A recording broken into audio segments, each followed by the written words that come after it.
Multan N اے 148 کے ضمنی انتخاب میں پیپلز پارٹی کے علی قاسم گیلانی نے میدان مار لیا۔ جوئیہ نیوز پلس رجسٹرڈ کے ملتان سے نمائندے فہد جوئیہ کی رپورٹ کے مطابق حلقہ این اے 148 کے ضمنی الیکشن میں پاکستان پیپلز پارٹی کے علی قاسم گیلانی نے 85,863 ووٹ حاصل کیے اور تاریخی فتح حاصل کی، جبکہ سنی اتحاد کونسل کے ملک تیمور نے 52,354 ووٹ حاصل کیے۔ علی قاسم گیلانی اپنے مد مقابل سے 33,509 ووٹوں کی برتری سے کامیاب ہوئے۔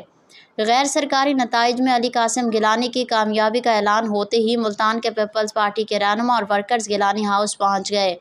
علی قاسم گیلانی کی فتح کے اعلان پر گیلانی ہاؤس میں جمع کارکنان نے ڈھول کی تھاپ پر بھنگڑے ڈالے اور آتش بازی کا مظاہرہ کیا۔